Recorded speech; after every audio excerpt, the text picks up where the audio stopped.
नमस्कार, news India देख रहे हैं आप और मैं हूं आपके साथ अनुष्का पाठक। बात करेंगे उत्तराखंड की, जहां मुख्यमंत्री पुष्कर सिंह धामी के निर्देश पर हरिद्वार जिला प्रशासन बड़े पैमाने पर अतिक्रमण मुक्त अभियान चला रहा है। वाल्मीकि चौक से अप्पा रोड, हर की पौड़ी, भीमगौड़ा तक अवैध अतिक्रमण हटाने को लेकर अभियान चलाया गया। इस दौरान व्यापारियों के साथ प्रशासन की नोकझोंक भी हुई। तो वहीं व्यापारियों ने आरोप लगाया कि जिला प्रशासन गलत तरीके से अतिक्रमण को हटा रहा है। तो सिटी मजिस्ट्रेट अवधेश कुमार सिंह का कहना है कि जिलाधिकारी के आदेश पर अतिक्रमण हटाने की कार्रवाई की जा रही है।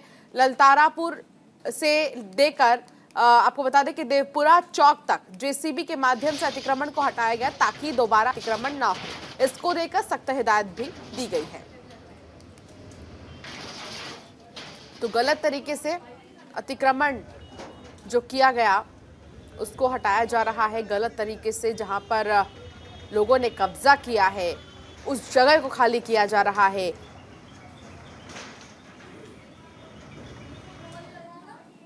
तो जिलाधिकारी महोदय के निर्देश पर पूरे शहर में अतिक्रमण हटाओ अभियान चल रहा है। उसी में आज वाल्मीकि चौक से हम लोग देवपुरा चौक तक जो है अतिक्रमण हटा रहे हैं। जो भी अस्थायी प्रकृति का है, क्योंकि स्थायी अभी कुछ नहीं मिला, लेकिन जो भी अस्थायी प्रकृति का है उसे हटाया जाए। ऐसे में हम लोग परमानेंट सोल्यूशन खोजने का प्रयास कर रहे हैं और जो भी होगा उससे बातचीत करके किया जाएगा। आगे बढ़ेंगे। धर्मनगरी हरिद्वार हर की पौड़ी को भी कॉरिडोर बनाने की तैयारी की जा रही है। उत्तराखंड सरकार की ओर से ये तैयारी की जा रही है। इसको लेकर गढ़वाल कमिश्नर सुशील कुमार ने अधिकारियों के साथ बैठक की। बैठक में गढ़वाल कमिश्नर ने अधिकारियों को निर्देशित किया कि हर की पौड़ी कॉरिडोर बनाने की रूपरेखा तैयार की जाए। इसके अलावा बैठक में अवैध कॉलोनियों को लेकर एक टीम का गठन भी किया गया। गढ़वाल कमिश्नर सुशील कुमार का कहना है कि अवैध कॉलोनियों का विषय बैठक में आया। कई अवैध कॉलोनियां ऐसी हैं जिसमें कंपाउंडिंग करने में कठिनाई आ रही है। इसको लेकर एक कमेटी बनाई गई है जिससे इसका जल्द से जल्द निस्तारण हो सके। तो एक कमेटी का गठन किया गया है। रुड़की विकास प्राधिकरण की बैठक हुई, इसमें एक कमेटी का गठन किया गया है। बैठक में 17 प्रस्तावों पर चर्चा हुई है। हर की पौड़ी को कॉरिडोर बनाने की जो तैयारी है उसको लेकर इसमें चर्चा हुई है। आज प्राधिकरण की बैठक हुई है जिसमें लगभग 17 प्रस्ताव थे जिन पर कार्रवाई की गई है। प्राधिकरण बोर्ड ने आज एक हरिद्वार रोड के विकास प्राधिकरण को अनुमति दी है कि हर की पौड़ी क्षेत्र को एक कॉरिडोर के रूप में विकसित करने के लिए एक योजना बनाई जाए और उस योजना के अंतर्गत कंसल्टेंट नियुक्त करके और बड़े स्तर पर किस प्रकार से एक सुविधाजनक उसको बनाया जाए, यात्रियों के लिए सुंदरता उसकी बढ़ाई जाए, तो एक कॉरिडोर का प्रस्ताव तैयार करने के लिए उनको निर्देश दिए हैं। देहरादून में जिस तरीके से लगातार अतिक्रमण को लेकर तमाम कार्रवाई की जा रही है, इसके अलावा देहरादून के विकास के लिए कई बैठकें आयोजित की गई और 17 बैठकें। संजय पुंडेर मेरे सहयोगी मेरे साथ जुड़ गए हैं। संजय, ये जो बैठक का आयोजन किया गया, इसमें हरिद्वार को कॉरिडोर बनाने के प्रस्ताव को जो पेश किया गया है, इसको लेकर क्या जानकारी आपके पास? वो 17 अहम प्रस्ताव क्या कुछ थे इस बैठक में? देखिए, निश्चित तौर पर अंशिका लगातार ही उत्तराखंड में पर्यटन क्षेत्र को बढ़ावा देने के लिए सरकार प्रयास कर रही है और यही वजह है कि अब तमाम बैठकें की जा रही है। सरकार के द्वारा लगातार अधिकारियों को कहा जा रहा है कि हरिद्वार में भी एक कॉरिडोर बनाने की तैयारी की जा सके जिससे स्थानीय लोगों को रोजगार मिले और सरकार को राजस्व प्राप्त हो सके। इसी को लेकर गढ़वाल कमिश्नर ने एक बैठक ली है। बैठक में कई अहम मुद्दों पर चर्चा हुई है। हालांकि हर की पौड़ी के आसपास क्षेत्र को कहां पर कॉरिडोर बनना है और किस तरह से बनना है, इसकी पूरी तरीके से यहाँ पर रूपरेखा तैयार हुई है। हालांकि इसके अलावा इस बैठक में कई अहम मुद्दों पर बात हुई है। जिस तरह से बीते दिनों से लगातार ही हरिद्वार जिले में अवैध कॉलोनियों पर हरिद्वार विकास प्राधिकरण के द्वारा कार्रवाई की जा रही है। हालांकि जो कॉलोनाइजर है उनको काफी समस्याओं का सामना करना पड़ रहा है। कंपाउंडिंग को लेकर भी यहाँ पे उन्हें परेशानी हो रही है। इसी को लेकर यहाँ बैठक की है। बैठक में निर्णय लिया गया है कि विकास प्राधिकरण की तरफ से एक 3 सदस्यीय कमेटी का गठन होगा और उसमें जिस तरह से भी लोगों को सुविधा मिल सके उनका कंपाउंडिंग हो सके। हालांकि इसके अलावा तमाम यहाँ पर चर्चा की गई है। कहा जा सकता है कि हरिद्वार को कैसे बढ़ावा देना है, पर्यटन क्षेत्र में किस तरह से आगे लेके जाना है, इन सब बातों को लेकर यहाँ पर चर्चा की गई। अंशिका। हालांकि हरिद्वार को कॉरिडोर बनाने की जो मांग है, जो उठी है, इसके पीछे हरिद्वार के विकास को भी ध्यान में रखा जाएगा, हरिद्वार में रोजगार को लेकर भी ध्यान में रखा जाएगा। तो क्या इस पर कुछ प्रतिक्रिया आप सामने आई है? देखिए अंशिका, लगातार ही हरिद्वार एक ऐसी नगरी है, देश भर का आस्था का केंद्र है और हम देखते हैं कि समय समय पर यहाँ पर बड़े स्नान जैसे पर्व भी होते हैं। हालांकि देश के कोने कोने से यहाँ पर श्रद्धालु पहुंचते हैं। ऐसे में किस तरह से हरिद्वार को आगे बढ़ाना है, पर्यटन के क्षेत्र को किस तरह यहाँ पर बढ़ावा दिया जा सकता है, इसी सब बातों को लेकर यहाँ पर चर्चा की गई है। हालांकि स्थानीय लोगों को किस तरह से रोजगार मिलना चाहिए, इन सब बातों को लेकर भी चर्चा की गई है। अंशिका, चलिए ठीक है, आप बने रहिए संजय मेरे साथ। तो देहरादून में जिलाधिकारी सोनिका ने जिले में शीतलहर से पूर्व की तैयारियों के संबंध में बैठक की। बैठक में एसडीएम समेत कई संबंधित विभागों के अधिकारी को दिशा निर्देश दिया गया कि शीतलहर में कोई भी व्यक्ति रात में खुले में ना रहे। साथ ही रैन बसेरों में ठहरे व्यक्तियों को कंबल, कपड़े और अन्य सामग्री बांटी गई। उप जिलाधिकारियों, नगर निगम और नगर पालिका परिषदों के अधिकारियों को अपने अपने क्षेत्रों के अलाव जलाने की व्यवस्था करने के भी निर्देश दिए गए हैं।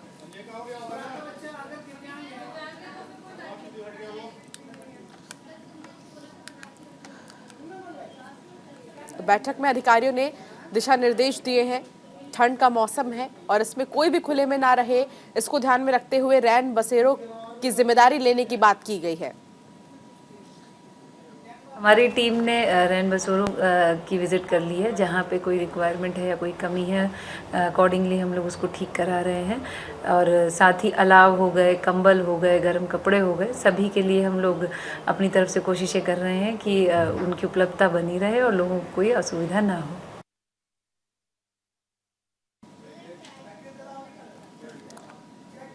तो जिलाधिकारी सोनिका ने बैठक ली है अधिकारियों के साथ और बैठक में दिशा निर्देश दिए गए हैं ठंड को लेकर। गौरव वासुदेव मेरे सहयोगी मेरे साथ जुड़ गए हैं। गौरव, देखिए ठंड का मौसम बहुत ज्यादा देखा जा रहा है कि पारा गिरता जा रहा है दिन पर दिन, लेकिन रैन बसेरों की व्यवस्था को चाक चौबंद करना भी बहुत जरूरी है। क्या दिशा निर्देश जारी किया गया जिलाधिकारी की तरफ से? जी देखिए अंशिका, मैं बता दूं कि अगर हम अभी बात करें देहरादून की तो पूरी तरीके से ठंड यहाँ पे नहीं आई है, लेकिन जिस तरीके से मौसम का पूर्वानुमान है कि बहुत जल्द यहाँ पर जो है शीतलहर शुरू हो सकती है, ठंडियाँ जो है बहुत जल्दी नज़दीक है, इसको लेकर जो है जिलाधिकारी सोनिका ने एक अहम बैठक करी है, जिसमें उन्होंने इस बात को गंभीरता से लिया कि जो लोग गरीब तबके के लोग हैं, जो सड़क किनारे रहते हैं या जिनके पास कोई पक्की व्यवस्था नहीं है रहने की, उनके लिए रैन बसेरे का इंतज़ाम जो है, उस पर जो व्यवस्था है उसे चाक चौबंद किया जाए। जितनी भी तैयारी जो जिला प्रशासन की तरफ से करनी है, उसको लेकर जितने भी एसडीएम हैं, तहसीलदार है या संबंधित अधिकारी हैं, उनको ये निर्देश दिए गए हैं कि रैन बसेरे की जो व्यवस्था है उनको जो है दुरुस्त कर लिया जाए, ताकि आने वाली ठंड के मौसम में किसी भी गरीब व्यक्ति को या सड़क पर रह रहे व्यक्ति को किसी भी तरीके से कोई भी दिक्कत ना हो पाए। चलिए ठीक है, बहुत शुक्रिया इस तमाम जानकारी के लिए। हरिद्वार में एआरटीओ और ट्रैफिक सीओ ने NH58 Bahadurabad bypass highlight accidental point तिराहा का निरीक्षण किया है। इस दौरान ट्रैफिक यातायात के कार्यवाहकों ने बताया कि तिराहे, चौराहे या मोड़ और रोड कट पर दुर्घटना सुरक्षा के लिए यातायात नियमों को फॉलो कराना जैसे स्तंभ लगाए जाएंगे, जिससे होने वाले हादसों को नियंत्रण में किया जा सके। तो वहीं मामले को लेकर प्रशासनिक अधिकारी हरकत में आ गए हैं और रोड पर होने वाली दुर्घटनाओं को रोकने के लिए रोड कट का निरीक्षण करने के लिए मौके पर पहुंचे हैं, जहां एक्सीडेंट होने की संभावनाएं बढ़ जाती है। यातायात नियमों की व्यवस्थाओं को दुरुस्त करने और दुर्घटनाओं को रोकने का प्रयास भी करेंगे।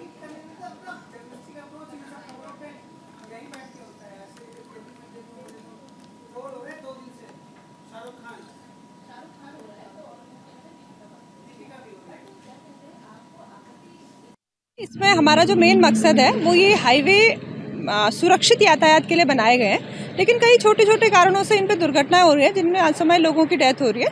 तो हमारा ये प्रयास है कि जो छोटे छोटे सड़क सुरक्षा संबंधी उपाय हैं, जैसे रोड साइन बोर्ड्स लगाना है, मार्कर्स लगाने हैं, पॉट होल्स को भरना है, ऐसे काम करके हम जो जनहानि हो रही है उसको रोक सकें। तो उसी के दृष्टिगत हम ये सर्वे कर रहे हैं। आज हमने 3 पॉइंट्स लिए हैं। बहादुराबाद के दोनों तिराहे और रघुनाथ रेजिडेंसी के सामने वाला ये एरिया है। ये रिकमेंडेशन करके हम NHAI को और PWD को भेजेंगे, जो सुधारात्मक उपाय हैं उनके द्वारा किए जाएं, ताकि अभी कोहरे का भी सीजन आएगा तो उस समय होने वाली दुर्घटनाओं से बचा। देख रहे हैं बोंगला बाईपास हो गया, एक ख्याति ढाबा हो गया, ये हाईवे पे है, यहाँ पे प्रॉपर कोई मार्किंग नहीं है। और जहाँ तक लोगों का प्रश्न है, जो लोग बहादुराबाद बाजार की तरफ से आ रहे हैं और रॉन्ग साइड, ये लोग अक्सर रॉन्ग साइड जा रहे हैं, तो रॉन्ग साइड की वजह से दुर्घटना की ज़्यादा संभावना रहती है और अक्सर दुर्घटनाएं हो भी रही हैं। इन्हीं सब चीज़ों पर नियंत्रण लगाने के लिए कि दुर्घटनाएं कम हो, आज आरटीओ द्वारा, हमारे द्वारा, NHAI द्वारा एक जॉइंट इंस्पेक्शन रखा गया है, जिसमें हम यहाँ रेड लाइट वगैरह लगाने की प्रपोजल है कि शासन को लिखें कि इसमें रेड लाइट लगाई जाए। इस जो ये चौराहा है, इस पर अतिक्रमण को हटाना है। ये आगे देख रहे हैं आप, इसमें बोर्ड लगे हुए हैं साइड में, इन्हें हटाया जा रहा है। और हाईवे से जो बहादुराबाद बाजार की ओर रास्ता जा रहा है, इस पर जो डिवाइडर है, इसकी लंबाई बहुत कम है, तो इससे हम चाह रहे हैं कि 100 मीटर तक इसकी लंबाई बढ़ा दी जाए। और संजय पुंडेर मेरे सहयोगी मेरे साथ एक बार फिर जुड़ गए हैं। संजय, देखिए, एक्सीडेंट क्योंकि बहुत ज्यादा होने लगते हैं जब रूट 1 वे होता है, तो उन रूट्स पर एक्सीडेंट्स को कम करने के लिए अधिकारियों की तरफ से निरीक्षण किया गया, दिशा निर्देश जारी किया गया है। जिस टी पॉइंट पे, जिस जगह पर निरीक्षण किया गया, वहां पर क्या बदलाव होंगे आने वाले समय में, क्या जानकारी आपके पास? दुर्घटनाओं को रोकने के लिए परिवहन विभाग और यातायात पुलिस लगातार हर संभव प्रयास कर रही है। यही वजह है कि हरिद्वार जिले में जगह जगह मौके पर पहुंचकर मुआयना कर रही है और दुर्घटनाओं को रोकने के लिए क्या अच्छे से अच्छा हो सकता है, इसके लिए संभव प्रयास कर रही है। जहां पर ट्रैफिक पुलिस और परिवहन विभाग के अधिकारियों ने निरीक्षण किया है, यहाँ पर गलत तरीके से डिमार्केशन की, यानी जो वहां पर रूट डाइवर्ट करने की जगह थी, उसको वहां से हटाया गया है, क्योंकि बेवजह लोग यहाँ से निकल जाते थे, जिससे बड़े हादसे होने का खतरा रहता था। हालांकि आने वाले समय में हरिद्वार की सड़कों पर किस तरह से मार्क किया जा सकता है, किस तरह से प्लान किया गया है, इस पर भी लगातार चर्चा की जा रही है, ताकि जो हरिद्वार लोग पहुंचते हैं, यात्री पहुंचते हैं, वो दुर्घटनाओं से बच सके। अंशिका, बहुत शुक्रिया संजय तमाम जानकारी साझा करने के लिए। तो ग्रीष्मकालीन राजधानी गैरसैंण में अधिकारियों की तैनाती को लेकर गैरसैंण प्रेस के प्रतिनिधियों का उपवास दूसरे दिन भी जारी रहा। आंदोलन पर डटे वरिष्ठ जनों, प्रतिनिधियों और पत्रकारों ने आंदोलन जारी रखे जाने की आवश्यकता व्यक्त करते हुए कहा कि 1 सप्ताह पहले उपवास को अनशन में तब्दील कर दिया जाएगा, जो मांगों पर कार्यवाही किए जाने के बाद ही समाप्त होगा। बता दें कि तहसील गेट के पास धरना स्थल में स्वतंत्रता संग्राम सेनानियों के परिजन और शहीद की वीरांगनाओं ने उपस्थिति दर्ज की है। इस दौरान पत्रकारों के धरने को अपना समर्थन देने पहुंचे स्वतंत्रता संग्राम सेनानी स्वर्गीय जयसिंह बिष्ट के पौत्र सुरेश कुमार बिष्ट ने कहा कि हम लोग बड़े दुखी हैं जो हमें इस प्रकार से अपने क्षेत्र की पीड़ा को लेकर सड़क पर बैठने को मजबूर होना पड़ रहा है। के पत्रकार हैं, आप सब लोगों ने जिस प्रकार की मांग यहाँ पर उठाई है, गैरसैंण में जिस प्रकार से हमारे यहाँ पे SDM और हमारे तहसीलदार और हमारे अन्य कई कर्मी हमारे इस गैरसैंण में नदारद हैं, निश्चित तौर पे प्रशासन से भी और शासन से भी हम ये मांग जरूर करेंगे, जो आप लोगों की ये मांग है कि जिस प्रकार से SDM यहाँ पर स्थायी रूप से कभी बैठते नहीं हैं, चार्ज के हिसाब से ही हमारा गैरसैंण कई सालों से यहाँ पर इस प्रकार की स्थिति है, तो बहुत हमारे क्षेत्र के लिए एक बहुत बेशर्मी की बात है और दुखी भी हैं हम लोग कि आज वो परिवार हमारे धरने को मजबूरी में समर्थन देने आए हैं, क्योंकि है ही नहीं, सुनी नहीं जा रही है। 1 महीने का अल्टीमेटम भी दिया था और अल्टीमेटम को ये नहीं था कि साहब अपनी नेतागिरी चमकानी हो, अल्टीमेटम सिर्फ इस चीज़ का था कि गैरसैंण में जो अधिकारी हैं, SDM है, तहसीलदार है। सर्वप्रथम तो मैं धन्यवाद करना चाहूँगी अपने प्रेस क्लब का। आपने जो मेन मुद्दा जनप्रतिनिधियों का था, जिस पर काम जनप्रतिनिधियों ने करना था, वो आपने उठाया और मैं यही कोशिश करना चाहूँगी कि इसमें सारे जनप्रतिनिधि भी अपना सहयोग दें, सारे महिला मंगल दल इसमें सहयोग दें, युवक। हरिद्वार में 3 अधिकारियों का तबादले की खबर सामने आई है। SSP अजय सिंह ने ट्रांसफर के आदेश जारी किए हैं। बता दें कि महिला इंस्पेक्टर भावना कैंथौला को थाना इंचार्ज बनाया गया, तो वहीं राकेंद्र कठैत को AHTU हेल्पलाइन की जिम्मेदारी सौंपी गई। इसके अलावा किरण गुसाई को CM हेल्पलाइन की कमान सौंपी गई है।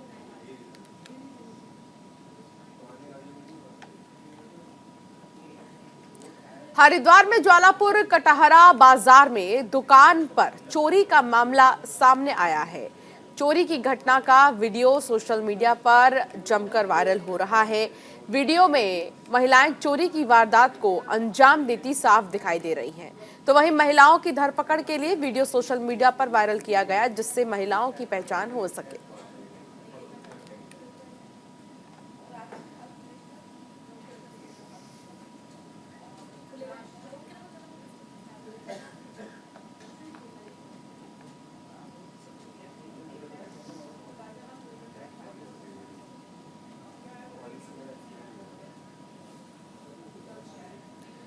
चंपावत के लोहाघाट उप जिला चिकित्सालय में आंखों के मरीजों के लिए राहत की खबर है। बता दें कि चंपावत के लोहाघाट उप जिला चिकित्सालय में माइक्रोस्कोप न होने से चिकित्सालय में आंखों के ऑपरेशन नहीं हो पाते थे, जिस कारण मरीजों को बाहर के अस्पतालों में ऑपरेशन करवाना पड़ता था।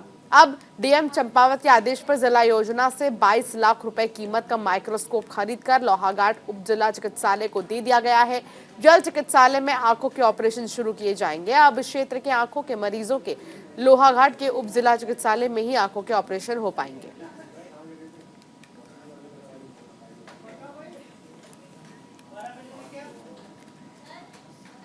रुड़की के भगवानपुर में इंटर कॉलेज में स्कूल प्रबंधक पर 9 साल के छात्र की बेरहमी से पिटाई करने का मामला सामने आया है। परिजनों का आरोप है कि पिटाई के बाद बच्चे की हालत गंभीर है। गंभीर हालत में छात्र को अस्पताल में भर्ती किया गया है, जहां इलाज के दौरान उसकी मौत हो गई है। बच्चे की मौत के बाद परिजन कॉलेज पहुंचे और जमकर हंगामा किया और मौके पर पहुंची पुलिस ने मामला शांत कराया और मामले की जाँच में भी जुट गई है पुलिस। 9 साल की छात्र की बेरहमी से पिटाई का मामला सामने आया है। स्कूल प्रबंधक पर छात्र को पीटने का आरोप है। इलाज के दौरान उसकी मौत भी हो गई। अब इस पूरे मामले में जांच पड़ताल की जा रही है।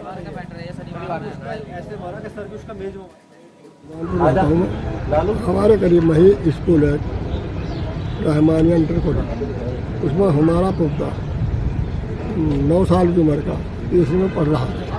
एक बच्चे दंगा जुंगा कर रही, वो दंगा मस्ती कर रहे होंगे, उधर से मास्टर आ गया, उन से इतनी पिटाई करी, उसके सिर में मारा और फिर बाल को पकड़ के उसके मेज में मारा, तो इसे नाक मुँह से खून आया। बच्चे का इंतकाल हो गया। बच्चा घर आ गया, घर आकर हमें पता लगा, हमने उससे चलो भाई कोई बात नहीं है ऐसी, इतना ज़्यादा तो खून बहा नहीं था जिससे वो एकदम होपलेस हो गया। हमने उसे डॉक्टर को दिखाते रहे। वो सहारनपुर। दरअसल ये घटना लगभग 4-5 दिन पुरानी है और उस संबंध में उस दौरान कोई सूचना उनके द्वारा थाने चौकी में नहीं दी गई थी।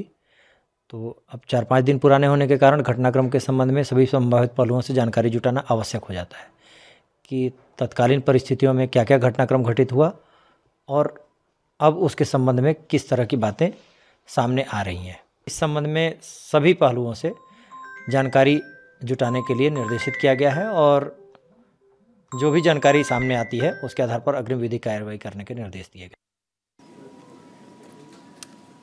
अनिल सैनी मेरे सहयोगी मेरे साथ जुड़ गए हैं। अनिल, जो छात्र को पीटने का मामला सामने आया, हालांकि उसमें उसकी मौत हो गई है, अब इस मामले में क्या कार्रवाई की जा रही है, परिजन क्या कुछ कह रहे हैं?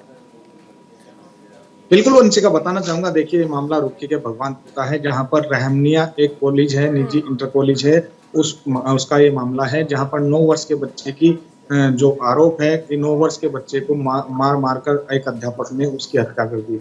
और साथ ही साथ अगर बात आपको बताना चाहूँ तो फिलहाल ये मामला असल में 4 दिन पुराना है, जब ये पिटाई की गई थी।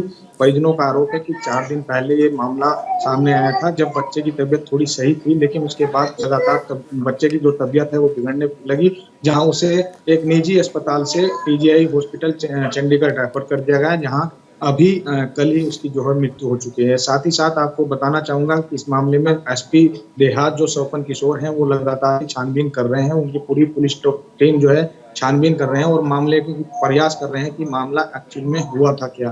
अब मामला यह है कि जो परिजन है वो लगातार ही आरोप लगा रहे हैं कि इस जो बच्चे की मौत हुई है, एक बच्चे की मौत जो अध्यापक है, वहाँ के अध्यापक हैं, उनके द्वारा मारपीट करने के बाद ही हुई है। जी अंशिका। ठीक है, बहुत शुक्रिया तमाम जानकारी के लिए अनिल। तो वहीं आगे बढ़ेंगे खबरों में। चमोली के राजकीय इंटर कॉलेज की कुछ तस्वीरें सामने आई हैं, जिसमें साफ देखा जा सकता है कि इंटर कॉलेज हर कक्षा के छात्र छात्राएं धूप में पठन पाठन कर रहे हैं, लेकिन एक भी कक्षा में शिक्षक मौजूद नहीं है। राजकीय इंटर कॉलेज के प्रधानाचार्य संदीप कुमार से जब इस बारे में पूछा गया तो उन्होंने विद्यालय में शिक्षकों की कमी का हवाला देते हुए विद्यालय में कई पद रिक्त बताए। ये भी बता दें कि विद्यालय में 5 परमानेंट अध्यापक और 3 गेस्ट टीचर उपलब्ध हैं, लेकिन तस्वीरें बता रही है कि 8 अध्यापकों की मौजूदगी के बावजूद छत पर धूप सेकते इन छात्र छात्राओं को पढ़ने की जहमत एक भी अध्यापक नहीं उठा रहे। तो पढ़ाने की जो जहमत है वो एक भी अध्यापक यहाँ पर उठाते नजर नहीं आ रहे हैं और ये छात्र मजबूर हैं यहाँ पर बैठने को। यहाँ पे 5 टीचर हैं और 2 LT में रिक्त हैं पद, इंग्लिश और मैथ्स में, और इंटर में 3 पद रिक्त हैं, इकोनॉमिक्स में, पॉलिटिक्स में और ज्योग्राफी में। बाकी यहाँ पे 3 गेस्ट टीचर रखे हैं हमने और 5 टीचर परमानेंट हैं। ऐसा कुछ भी नहीं है, आज यहाँ पे BTC की मीटिंग है और इस वजह से बच्चों को काफ़ी अरेंजमेंट भी करना पड़ा है और यहाँ पे हमारे पास अच्छी कक्षाएँ न होने के बावजूद इसलिए हमने बच्चों को बाहर बिठा रखा है। और चलिए फिलहाल इस बुलेटिन में इतना ही। आप बने रहिए न्यूज़ इंडिया के साथ।